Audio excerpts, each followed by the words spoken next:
ప్రజలారా వినరండి ఈ సత్య సువార్త.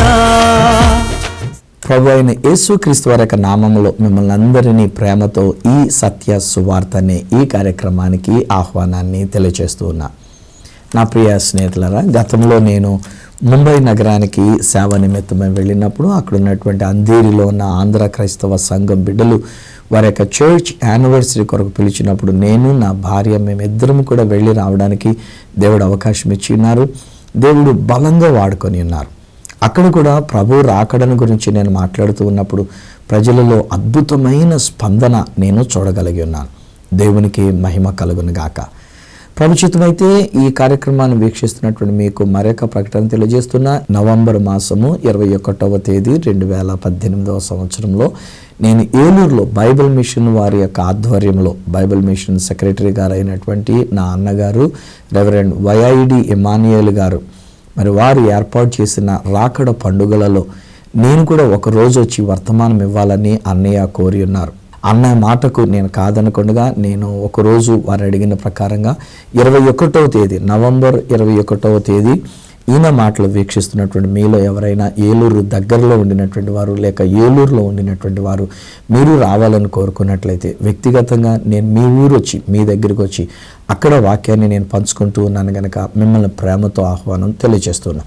ఒకవేళ రాలేకపోతే డోంట్ వర్రీ, మన ఆరాధన టీవీ ఛానల్లో నేను ఎలాగో రాకడను గురించి చెప్తున్నాను కదా, మీరు రాకడను గురించినటువంటి విషయాలు వింటూ యేసు ప్రభు రెండవ రాకడ కొరకు మనం అందరం సిద్ధపడాలని హృదయపూర్వకంగా నేను కోరుకుంటున్నా. మీ ఆరోగ్యం కొరకు నేను ప్రార్థన చేయడం అనే దానికంటే, మీ ఆర్థిక ఇబ్బందుల కొరకు నేను ప్రార్థన చేయడం అనే దానికంటే, ఏ లోక సంబంధమైన విషయాలలో మీ కొరకు నేను ప్రార్థన చేసేదానికంటే నా ప్రార్థన, నా ఆశయం ఒక్కటే. అదేంటంటే అంతటా అందరూ మారు మనసు పొంది, అంతటా అందరూ రక్షణ అనుభవాన్ని పొందుకొని ప్రభు రాకడ జరిగినప్పుడు ఆయన రాకడకు ముందు జరిగేటువంటి సంఘం ఎత్తబడేటువంటి ఒక గుంపులో మనం ఏ డినామినేషన్ వాళ్ళమై ఉన్నా, ఏ శాఖ సహవాసానికి సంబంధించిన వాళ్ళమై ఉన్నా మనుషులందరూ కూడా ప్రభు రాకడలో ప్రభుతో ఉండడానికి ఎత్తబడే గుంపులో ఉండాలనేది ఇది నా ప్రార్థన. మీ విషయం, మీ కుటుంబాన్ని గురించి ఈయన మాటలు, ఈయన కార్యక్రమాన్ని వీక్షిస్తున్న మీ అందరూ మనమందరం కూడా యేసు ప్రభు రాకడ జరిగినప్పుడు మనమందరము ఆ ప్రభు రాకడలో ఆయనను కలుసుకొని సదాకాలము ప్రభుతో జీవించే ఆ గొప్ప భాగ్యం ఇది మనం సంపాదించుకోవాలి. ప్రభు రెండవ రాకడను గురించి ఎన్నెన్ని సూచనలు అవన్నీ కూడా జరిగిపోయినాయండి. ఇప్పుడు వాటన్నిటినీ నేను వివరించుకోవడానికి సమయం సరిపోవడం లేదు కనుక చదువుకోండి బైబిల్ గ్రంథంలో నుంచి, తప్పకుండా దేవుడు మీకే బయలుపరుస్తాడు. ఇప్పుడున్న విషయాలు వార్తలుగా వినండి. ఇప్పుడున్న వార్తలలో కూడా ప్రభు రాకడ కొరకైనటువంటి సూచనలు ఎలా జరుగుతున్నాయో ఆ విషయాల్ని మనం అర్థం చేసుకోగలుగుతూ ఉంటాం.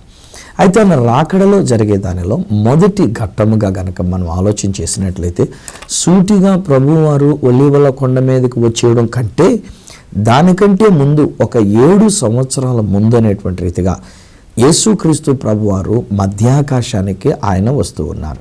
అక్కడికి సంఘం అనేటువంటి మనం ఎత్తబడుట అనేటువంటిది ఇది జరుగుతుంది. వాస్తవానికి ర్యాప్చర్ అని అంటారు ఇంగ్లీష్లో. ర్యాప్చర్ అనే మాట ఇంగ్లీష్లో బైబిల్లో అది లేదు అని అంటారు. అలాగనే ట్రినిటీ అనేటువంటి ఒక మాట కూడా లేదంటారు. సిద్ధాంతపరంగా వీటిని గురించి మనం దెబ్బలాడుకొని దుయ్యబట్టుకునే దానికంటే, ఒకరి మీద ఒకరు మనం సెటైర్ వేసుకున్నట్లుగా మనం మాట్లాడుకునే దానికంటే దాని యొక్క భావన ఏంటో మనం తెలుసుకుందాం. ర్యాప్చర్ అనేటువంటి యొక్క భావన, దాని యొక్క భావన ఏంటంటే ఒక పెద్ద మ్యాగ్నెట్ ఉందనుకోండి, ఆ యొక్క మ్యాగ్నెట్ ఎంత లావు మ్యాగ్నెట్ భూమి దగ్గరలో కనుక మనం ఇలా పెట్టామనుకోండి, ఆటోమేటిక్గా ఏమవుతుందంటే ఈ భూమి మీద ఉన్నటువంటి ఇనుప రజనంతా కూడా ఈ మ్యాగ్నెట్కి ఆకర్షితులవుతున్నారు కనుక ఇవన్నీ ఈ యొక్క ఇనుప రజన ఉండినటువంటి ఇనుప సంబంధించినటువంటి యొక్క పదార్థం అంతా కూడా దానంతటిది వచ్చి ఈ మ్యాగ్నెట్కి అతుక్కుపోతూ ఉంది. అలాగే బైబిల్ గ్రంథంలో చెప్పబడిన మాటల ఆధారంగా తీసుకుంటే మన కొరకు 2000 సంవత్సరాల క్రితం భూమి మీదకి మానవుడిగా వచ్చిన యేసుక్రీస్తు ప్రభువారు మధ్యాకాశం వరకు వస్తున్నారు. అక్కడికి వచ్చినప్పుడు ఆయన చెప్పేటువంటి మాట ఏంటంటే మానవులమైనటువంటి మనందరినీ ఆయన పోగు చేసి ఇక్కడికి ఎక్కిరమ్ము అనేటువంటి రీతిగా పిలుస్తారు. చిన్న ఉదాహరణలు 2 మాటలు జ్ఞాపకం చేస్తా. నిర్గమకాండము 19వ అధ్యాయంలో కూడా ఇలాంటి కాన్సెప్టే ఒకటి కనబడుతుంది. మోషే గారితో దేవుడు చెప్తాడు. అలాగే తెస్సలోనికీయులకు రాసిన పత్రికలో పౌలు గారు రాసినట్లుగా ఆర్భాటముతోనూ ప్రధాన దూత శబ్దముతోనూ దేవుని యొక్క బోరతోనూ మేఘములతోనూ అక్కడ పెద్ద సుడిగాలి లాంటి యొక్క గాలితోనూ దేవుడైన యెహోవా కొండ మీది వరకు ఆయన దిగి వస్తున్నారు. పూర్తిగా కిందకి రావట్లే, కొండ వరకు ఆయన దిగి వస్తున్నారు. అప్పుడు మోషే గారిని ఏమంటాడంటే, మోషే నీవే ఇక్కడికి ఎక్కిరా అని చెప్పేసి ఆ కొండ మీదికి ఈ యొక్క మోషే గారిని పిలుస్తూ ఉన్నారు. అలాగే మన తెస్సలోనికీయులకు రాసినటువంటి మొదటి పత్రిక 4వ అధ్యాయంలో పౌలు భక్తుడు ప్రభు యొక్క రాకడను గురించి మాట్లాడుతున్నప్పుడు చెప్తున్నటువంటి యొక్క మాటలు ఏమంటారంటే, మనమందరం మన గురించినటువంటి విషయంలో అనగా అప్పటికే ఒకరు నిద్రిస్తే చనిపోతే వాళ్ళని గురించి వాళ్ళు ఏడుస్తుందంటే వాళ్ళని గురించి ఆయన వివరిస్తూ ఏమంటాడంటే, రే బాబు, నిరీక్షణ లేని ఇతరుల వల్లే మీరు దుఃఖపడకండి. మీరు తెలుసుకోవాల్సిన ఒక విషయం ఏంటంటే, ఆర్భాటముతోనూ ప్రధాన దూత శబ్దముతోనూ దేవుని బోరతోనూ పరలోకము నుండి ప్రభు దిగి వస్తారు. అప్పుడు మృతులైన క్రీస్తునందు నిద్రించిన వారు మొదట లేతురు. ఆ మీదటే సజీవులమై ఉన్నటువంటి మనము వారితో కూడా ఏకముగా కూడి ప్రభువుని ఎదుర్కొనుటకు ఆకాశ మండలమునకు మేఘముల మీద కొనిపోబడదము. ఇది అక్కడ రాయబడుతున్నటువంటి మాట. అంటే there is a rapture which takes place in our life when he comes. Yesu ప్రభు రాకడ జరిగినప్పుడు మనమందరము కూడా ఆయనను ఎదుర్కొనడానికి మనం కొనిపోబడతాము. అక్కడ తెస్సలోనిక పత్రికలో వ్రాసినటువంటి ఒక మాటల ఆధారంగా చూస్తే ఎవరు అంతకు మునుపే ప్రభువునందు నిద్రించారో, ఈ మాట కూడా గమనించండి స్నేహితులారా. ఎవరైనా మన ఇంటిలో ఆత్మ దేహాన్ని విడిచిపెట్టినప్పుడు మనం మాట్లాడవలసిన విధము చనిపోయారు అన్న మాట మాట్లాడకూడదు. అది నేను అంగీకరించట్లే, నేను దాన్ని ఖండిస్తూ ఉన్నా.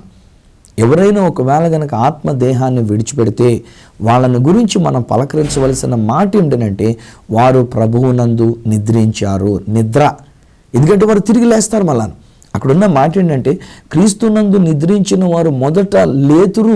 ఎవరో లేపుకొని మోసుకొని తీసుకెళ్ళేది కాదు అక్కడ వ్రాయబడిన మాట. వాళ్ళంతటా వాళ్ళే లేస్తారు. ఎందుకనంటే యేసు అనేటువంటి ఒక జీవాన్ని వారిలో వారు కలిగి ఉన్నారు కనుక ప్రభు రాకడ మధ్యాకాశానికి వచ్చినప్పుడు మృతులైనటువంటి వాళ్ళు లేక నిద్రించినటువంటి వాళ్ళు వాళ్ళకు మొదట ఆ విషయం తెలుస్తుంది. వాళ్ళు మొట్టమొదట లేస్తారు. మా తండ్రులు, మా పెద్ద తండ్రులు, మా పిన్న తండ్రి గారు వాళ్ళందరూ దేవుని యొక్క సేవ చేస్తూనే ప్రభునందు నిద్రించారు.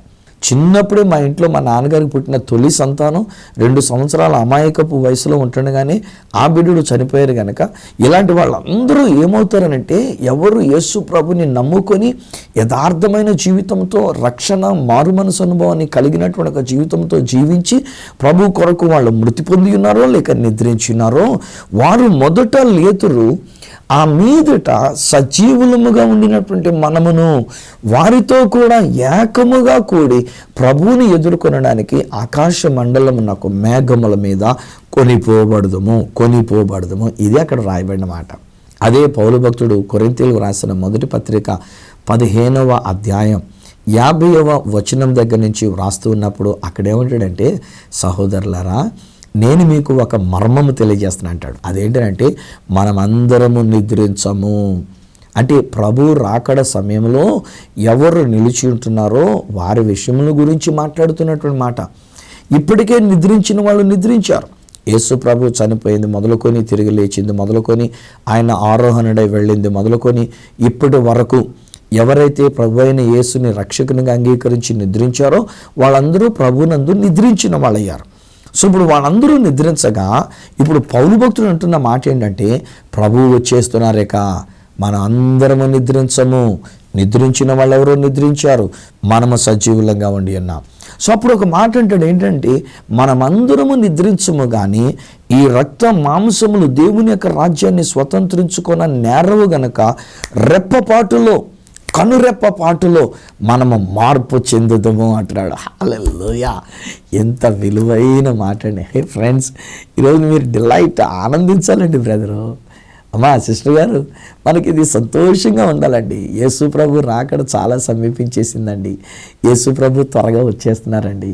ఆయన వచ్చే సమయానికి మనం అందరూ కూడా ఏమైపోతామంటే మార్పు చెందుతామంట. ఎట్లాంటి మార్పు చెందుతాము? అక్కడే ఆ కొరింథీయులకు రాసిన మొదటి పత్రిక 15వ అధ్యాయంలోనే వ్రాస్తున్న మాటలు ఏంటంటే, ఇది భూ సంబంధమైనటువంటి ఒక దేహము, మంటి సంబంధమైనటువంటి ఒక దేహము, నాన్నగారు అమ్మగారుల ద్వారా ఏర్పరచబడినటువంటి ఈ రక్త మాంసములు దేవుని యొక్క రాజ్యాన్ని స్వతంత్రించుకున్న నేరవు. కానీ దేవుని యొక్క వాక్యం చెప్తున్న మాట ఏంటంటే, మన ఈ దీన శరీరమును తన మహిమ గల శరీరమునకు సమరూపము గల దానిగా మార్చేటువంటి ఒక ప్రభు అంట. అంటే మహిమ శరీరముగా, అదే ఆ కొరింథీయులకు రాసిన మొదటి పత్రిక 15వ అధ్యాయంలోని పౌలు భక్తుడు వివరిస్తూ ఉంటాడు. ప్రకృతి సంబంధమైన దేహం ఉన్నది, పరలోక సంబంధమైన దేహాన్ని ధరించుకోబోతున్నాం.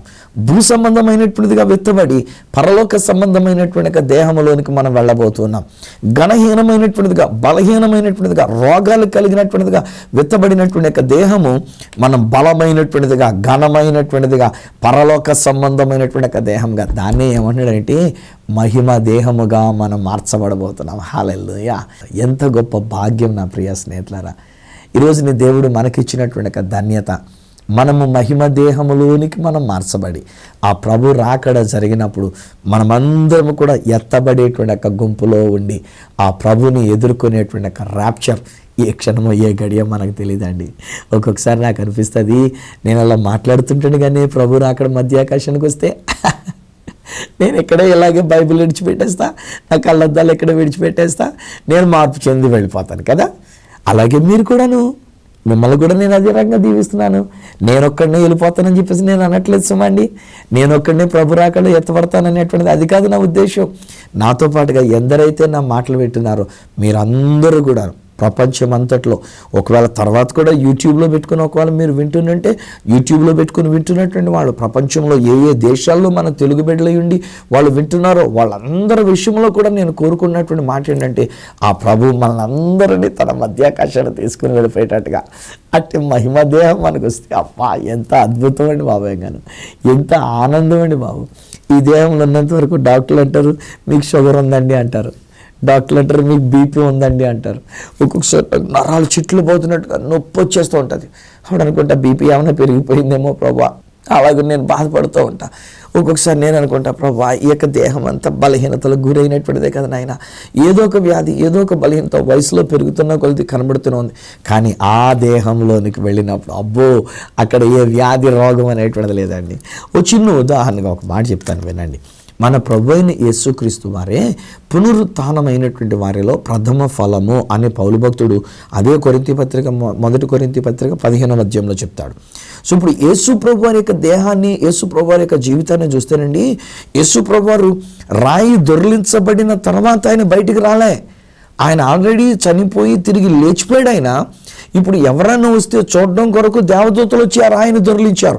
ఎందుకంటే లోపల ఆయన లేడు అని తెలియజెప్పడానికి. అప్పటికి ఆయన ఆ యొక్క రాయి అలా ఉంటుండగానే ఆయన లేచి మహిమ దేహంతో బయటకు వచ్చారు. అంటే ఆ రాయి ఆయనకు అడ్డుగా లేదు. ఆ సమాధి ముందర పెట్టిన రాయి, దాని యొక్క ముద్రలు, దాని యొక్క సీలు ఇవేమి కూడా ఆయనకు అడ్డు కాలేదు. తిరిగి లేచినప్పుడు లేచిన మహిమ దేహంతో ఆయన మామూలుగా బయటకు వచ్చారు. ఒక్కొక్కసారి నేను అనుకుంటా సమాధులు చేసేటప్పుడు సంఘ కాపర్ని కనుక కొంతమంది ఏం చేస్తారంటే సమాధి దించిన తర్వాత దాని మీద పెద్ద నాపరాలటి వేయించేస్తారు. ఆ తర్వాత దాని మీద చక్కగా కట్టించడానికి అన్నట్టుగా చుట్టూరు కూడా సిమెంట్ చేసేస్తారు, స్ట్రాంగ్ సిమెంట్ చేస్తారు, ఇటుకలతో రాళ్లతో సిమెంట్ చేస్తారు, పైన ఒక నాపర వేసేస్తారు. చిన్నప్పుడు అనుకునేవాడిని ఒకవేళ వీళ్ళు కనుక ప్రభు రాకడ వస్తే లెగాలంటే మా రాయిలు దొరిలించుకొని రావాలంటే వాటిని పగలగొట్టుకొని రావాలంటే వాళ్ళకి ఎంత కష్టమవుతుందో కదా అనేటువంటిదిగా అప్పుడు ఎప్పుడో చిన్నప్పుడు ఆలోచన చేసుకున్నటువంటిది. కానీ ఇప్పుడు నేను అర్థం చేసుకున్న తర్వాత పెద్దవాడిని అయ్యి నేను నా ఆలోచనలతో నేను గ్రహించిన విషయం ఏంటంటే రాళ్ళులాగానే ఉంటాయి. ఆ సిమెంట్ రాళ్ళులాగానే ఉంటాయి. అవి పగలగొట్టబడవు కూడాను. కానీ దానిలో నుంచి మహిమ దేహంతో ఆ బిడ్డల పైకి లేచిపోతున్నారు. హల్లెలూయా. కానీ యేసు ప్రభువు వారు చనిపోయినప్పుడు బైబిల్లో వ్రాయబడిన ఒక మాట ఉంది తెలుసండి, సమాధులు తెరవబడేను, నిద్రించిన అనేక మంది తిరిగి బ్రతికారు ఉంది. అంటే ఇది వాళ్ళు శరీరముతో బ్రతికి ఉన్నారు కనుకనే సమాధి తెరవబడింది. తెరవబడినప్పుడు అందులో సమాధి చేయబడినటువంటి వాళ్ళు ఎవరో వారు కొంతమంది బ్రతికారంట యేసు ప్రభువు వారు చనిపోయినప్పుడు, శిలోము రాయి మీద చనిపోయినప్పుడు. కానీ ప్రభు రాకడలో మన మధ్యాకాశానికి వెళ్ళవలసిన సమయంలో సమాధులు అలాగనే ఉంటాయి. కానీ అందులో నుంచి నిద్రించినటువంటి వారు మహిమ దేహములతో హాయిగా వాళ్ళు బయటకు వచ్చేస్తారు. మహిమ దేహంతో యేసు ప్రభు గారి యొక్క దేహాన్ని కూడా ఉంచుకోవడం నేను చూసినప్పుడు అండి, ఇద్దరు అమ్మాయి అనేటువంటి ఒక గ్రామానికి వెళుతూ ఉంటారు. వీళ్ళిద్దరి మధ్యలో వచ్చారు యేసుప్రభు వారు. వారితో మాట్లాడుతూ అంటారు కదా, ఏంటయ్యా మీరు మాట్లాడుకుంటున్నారండి, నీకు తెలియదంటే ఇక్కడ హాట్ న్యూస్ లాగా ఊరంతా చెప్పుకున్నారు, యేసుప్రభు చనిపోయి సమాజం తిరిగి లేచాడంట అని చెప్పేసి అంట అనే రీతికి వెళ్ళి మాట్లాడుతూ ఉన్నారు. ఆయన కూడా గద్దించారు. ఆ తర్వాత ఆయన కూడా చెప్తారు, లేఖనములలో, ప్రవక్తల గ్రంథంలో, కీర్తనల గ్రంథంలో ఆయన గురించి చెప్పబడినటువంటి ఒక మాటల గురించి ఆయన వారికి వివరించి, ఆ తర్వాత వాళ్ళందరూ కలిసి భోజనానికి కూర్చున్నప్పుడు ఆయన రొట్టె విరిచి వారికి ఇస్తున్నట్టే వాళ్ళకి అర్థమైంది, అరే ఇలాగే ఈ రొట్టె విరిచినటువంటిది యేసుప్రభువే కదా అనుకునేసరికి ఆయన అక్కడి నుంచి అదృశ్యమైపోయాడు. ఆయన అప్పటి వరకు ఒక మనిషిలాగానే వాళ్ళు ఎంత ఏళకోలంగా మాట్లాడారు, వాళ్ళంతా తిడుతూ మాట్లాడినట్టు మాట్లాడారు. ఏమయ్యా నీవు ఊర్లో ఉన్నావు, నీకు ఆ మాత్రం తెలియదంటే అని చెప్పేసి అన్నట్టుగా ఏసుడెంపుగా మాట్లాడినట్టుగా మాట్లాడంటే ఒక మనిషితో మాట్లాడిన ఒక మనిషి లాంటి ఆకారమే, మునుపుండిన మనిషి వంటి ఆకారమే, కానీ ఆయన మహిమ దేహంతో ఉండినటువంటి ఆకారం. హై ఫ్రెండ్స్, ఎంత గొప్ప ధన్యత కదా. ఆలోచించేయండి ఒకసారి. ఈ దేహంలో మనకు కూడా నీరసాలు అయిపోయినాయి కదా. అందులోకి ఈరోజు ఇలాంటి నా మధ్యాహ్న కాల సమయంలో చూసేటువంటి వాళ్ళు ఎక్కువ శాతం రిటైర్డ్ అయినటువంటి వాళ్ళు, మనం అందరం కూడా 60కి పైబడినప్పుడు మనకి ఏదో బలహీనతలు ఉంటూనే ఉంటాయి, ఏదో నీరసాలు ఉంటూనే ఉంటాయి, కాళ్ళు పీగుతూ ఉంటాయి, తలపోటు వస్తూ ఉంటుంది, బహుశా చేతులు నరాలు సళ్ళింపడినటువంటిది, కీళ్ళ వ్యాపుల వాదులు అనేటువంటివి, ఇలాంటివి ఏదో ఒకటి మనకి ఉన్నటువంటి ఒక బలహీనతలు. కానీ ఈరోజు నా ప్రియ స్నేహితులారా, ఆ మహిమ దేహంలో ఇలాంటి వ్యాధులు ఏముండవు. Don't worry. ఒకవేళ ఈ లోకంలో అందాక కొంతకాలం మనకి ఏదైనా వ్యాధి ఉన్నా కలవరపడిపోకండి. ప్రభు నన్ను బాగు చేయనైనా నేను ఇంకా బతికేయాలనైనా అని చెప్పేసి అనుకోనక్కర్లే. సహించుకుందాం, దేవుని స్తుతించుకుంటూ ఉందాం. దేవుడు మనల్ని స్వస్థపరచగలడు, అడగక్కర్లే. నా మటుకు నేను ఎప్పుడు కూడా దేవా నాకు ఈ వ్యాధి ఉంది, ఈ వ్యాధిని స్వస్థపరచు, బలహీనత ఉంది, నీరసం ఉంది, స్వస్థపరచు అని నేను అడగట్లే. నా ప్రభు కొరకు నేను వెళుతుంటే బలహీనతలు ఇచ్చి నాకు విడుదల ఇచ్చి హాయిగా నడిపిస్తున్నాను నన్ను. ఇప్పుడు నాకు కూడా 59 సంవత్సరాలు అంటే దగ్గర 60లోకి వచ్చినటువంటి నేను ఈరోజు ఎప్పుడు కూడా పరుగులు పెడతానే ఉన్నా. ఎక్కడ కూడా ఖాళీ లేకుండా నేను పరుగులు పెడుతున్నాను. ఎందుకంటే నా దేవుడు నన్ను బలపరిచి నన్ను ఆరోగ్యవంతునిగా చేస్తున్నాడు. అయితే నేను ఎదురు చూస్తుంది ఆయన యొక్క రాకడ కొరకు. ఆయన రాకళ్ళ మధ్యాకాశానికి ఆయన వచ్చినప్పుడు, ఎక్కడికి ఎక్కి రమ్మని ఆయన పిలిచినప్పుడు మన మహిమ దేహములతో వెళుతున్నటువంటి ఒక భాగ్యం. సో క్రీస్తునందుండి నిద్రించిన వాళ్ళు మహిమ దేహముతో వాళ్ళు లేస్తూ ఉన్నారు. ఆ మీదట సజీవులమై నిలిచినటువంటి మనం, అనగా ఇప్పటి వరకు ఈ మట్టి దేహంతో ఉన్నటువంటి ఒక మట్టి శరీరం అకస్మాత్తుగా రెప్పపాటులో, అక్కడ బైబిల్ చెప్తున్నటువంటి మాట, పౌలు భక్తుడు రాసినటువంటి మాట, కనురెప్ప పాటలు అంటే ఫ్రాక్షన్ ఆఫ్ సెకండ్లో కూడా ఇంకా తక్కువైనటువంటి ఒక సమయంలో మనం మార్పు చెందుతూ ఉన్నామంట. మహిమ దేహంలోనికి మారిపోతూ ఉన్నాం. యేసుక్రీస్తు ప్రభువారు ఎలాగనైతే చనిపోయి తిరిగి లేచినప్పుడు మహిమ దేహంతో ఉండినారో, అదే విధమైనటువంటి ఒక మహిమ దేహంతో మనం కూడా మార్పు చెందడానికి, మనం కూడా మహిమ దేహాన్ని ధరించుకోవడానికి మనం ఎంత గొప్ప భాగ్యం అండి. ఈ భూమి మీద ఈ మట్టితో ఉన్నప్పుడు, మట్టి దేహంతో ఉన్నప్పుడు, ఒకవేళ నేను ఎక్కడికైనా ఎగరాలంటే విమానాలు ఎగిరితే 33,000 అడుగులు ఎత్తులో ఎగురుతాం. అది పర్వాలే. ఆ విమానం కూడా దానికి ఉన్నటువంటి ఒక గ్రావిటీని బట్టి, దాని యొక్క ఫోర్స్ని బట్టి, గాలిని వెనక్కి తన్నుకుంటూ అది ముందుకు దూసుకుపోతూ, దానికి ఇచ్చిన యాంగిల్ని బట్టి అది అలా పైకి వెళ్ళిపోయి ఓ స్థాయికి వెళ్ళిన తర్వాత అలా విమానం ఎగురుతా వెళ్తూ ఉంటుంది. అలాగ మళ్ళీ దిగి వచ్చేటప్పుడు మనకి చెవులు గల్లడిపోతూ ఉంటాయి దిగి వచ్చేటప్పుడు. ఎందుకంటే ఊర్ధ్వ పీడనం, అధో పీడనం అనేటువంటి రీతిగా పీడనం జరిగి మనం అందులోకి చెవులు గల్లడిపోతున్నట్టుగా ఉంటూ ఉంటాయి. అదే ఇప్పుడు నా అంతా నేను ఎగరాలంటే ఎగరలేను సుమండి. ఒకవేళ అక్కడి నుంచి కనుక నేను దూకి అక్కడి నుంచి ఆ మధ్యలో మొన్న రీసెంట్గానే నేను వెళ్తున్నప్పుడు ఒకసారి పై నుండి ఆకాశాన్ని చూసా. అంత నీలి రంగులో ఏదో ఒకలాంటి డార్క్ కలర్లా కనబడుతూ వచ్చింది. ఆ తర్వాత కిందకి ఎలా నా యొక్క సెల్ ఫోన్ కెమెరా ఎలా పెట్టుకుంటూ వచ్చా కిటికీలోంచి కింద చూస్తుంటే కిందంతా కూడా ఒక పెద్ద లైన్ లాగా అన్నట్టుగా ఈ యొక్క మేఘాలతో కూడినటువంటి ఒక పొరలాగా ఒక స్థలం కనబడుతూ వచ్చింది. దానికంటే కింద ఎక్కడికో ఉండినటువంటి ఒక భూమి ఎంతో పైనుండి మేము చూస్తున్నప్పుడు ఏమందరా పైన అంటే అంత నీలి ఆకాశం, అంతే నీలితనం కలిగినటువంటిది, శూన్యముగా ఉండినటువంటిది. సో ఆయన ఆ ఉన్నతమైనటువంటి స్థలంలోనికి నేను ఇంకా ఎగరాలి అని కనుక నేను అనుకుంటే, అక్కడి నుంచి కిటికీలో నుంచి కనుక బయటకు దూకి ఎగిరిపోదాం అనుకుంటే ఎగరనా, ఖచ్చితంగా కిందకి పడిపోతా. 33,000 అడుగుల పైనుంచి ఉన్నటువంటి నేను కిందకే పడిపోతాను. ఎందుకంటే ఈ మంటి దేహంతో మనం ఉండి ఉన్నాం కనుక. కానీ దేవుని యొక్క ప్రణాళిక ఏంటంటే ఈ మంటి దేహాన్ని మహిమ దేహముగా మార్చి, ఆ మహిమ దేహం అది పరలోక దేహము గనక, పరలోక సంబంధమైన దేహము గనక మన మధ్యాకాశానికి ఎగిరి వెళ్ళేటట్టుగా. ఎవరో మనం మోసుకొని తీసుకెళ్ళరండి. అక్కడ దేవదూతలు మనల్ని మోసుకొని తీసుకెళ్ళగలరు. అక్కడ ఏమని రాయబడిందంటే మనము కొనిపోబడుదుము, అంటే మనం కూడా అందరితో కలిసి అలా పైకి వెళ్ళిపోతూ ఆ మధ్యాకాశానికి వెళ్ళినప్పుడు, ఆ యేసయ్యను ఎదుర్కొన్నప్పుడు ఎంత గొప్ప భాగ్యం నా ప్రియ స్నేహితులారా. ఇది మొదట జరిగే విషయం. అయితే ఒకటండి, ఇక్కడ ఒక మాట మీతో పంచుకోవాలి. ప్రభు రాకడను గురించినటువంటి ఒక సూచనలు కానీ ప్రవచనాలు కానీ 7 సంవత్సరాల మధ్యాకాశానికి వచ్చిన 7 సంవత్సరాల తర్వాత ఆయన భూమి మీదకి దిగి వచ్చేటువంటి దాని కొరకైన సూచనలే బైబిల్ చెప్తున్నటువంటిది. ఈలోగా ఆ దానికే సూచనలు జరిగిపోతూ ఉంటుంటే, ప్రవచనాలన్నీ జరిగిపోతే ఇశ్రాయేలీలు తిరిగి వచ్చేశారు. యెరూషలేము కేంద్రంగా తయారైపోయింది. అక్కడ ఇశ్రాయేల్ దేశంలో వాళ్ళు దేవాలయాన్ని కట్టుకోవడానికి వాళ్ళ మెస్సియా కొరకు ఎదురు చూస్తూ ఉన్నారు. వాళ్ళు అక్కడ ఇప్పుడు ప్రపంచంలో జరుగుతున్న విషయాలన్నీ ప్రభు రాకడ కొరకైన సూచనలుగా జరిగిపోతూ ఉన్నాయి. జరిగిపోయినాయి ఒక విధంగా చెప్పాలంటే. అంటే అదే అంత దగ్గర అయిపోతే దానికి ముందు 7 సంవత్సరాలకు ముందుగా జరగవలసిన మధ్యాకాశానికి వచ్చే సమయం వామ్మో, అది ఇంకెప్పుడో మనకు తెలియదండి బాబాయ్గాను. అతిలోగా నా ప్రశ్న, ఒకవేళ ఈరోజే యేసు ప్రభు రాకడ మధ్యాకాశానికి వస్తే ఇక్కడికి ఎక్కి రమ్ము అని పిలిచేటువంటి ఒక పిలుపునకు మనము సిద్ధపడి ఉన్నామా? నిర్గమకాండం 19వ అధ్యాయంలో మోషేతో దేవుడు మాట్లాడుతూ అంటారు కదా అక్కడ, ఇదిగో మోషే, నువ్వు వెళ్ళి నేడును రేపును ఈ ప్రజలను పరిశుద్ధపరచు, వారి మీద రక్తము చల్లి వారిని శుద్ధి చేయి. ఎందుకంటే రక్తముతోనే శుద్ధి చేయబడేటువంటిది. అయితే హెబ్రీ గ్రంథకర్త ఏమంటాడంటే, మామూలుగా గొర్రె మేకల యొక్క రక్తముతో, మనం బలి అర్పణిచ్చే కోళ్ళ యొక్క రక్తంతో, పావురముల యొక్క రక్తంతో మనం శుద్ధి చేయబడడం సాధ్యం కాదు. అది ఓన్లీ మాసిక వేయబడినట్లుగా. అందుకే 2000 సంవత్సరాల క్రితం ఆ దేవుని ఏకైక కుమారుడు అనబడినటువంటి యేసుక్రీస్తు ప్రభువారు ఈ లోకంలోనికి వచ్చారు నా కొరకు.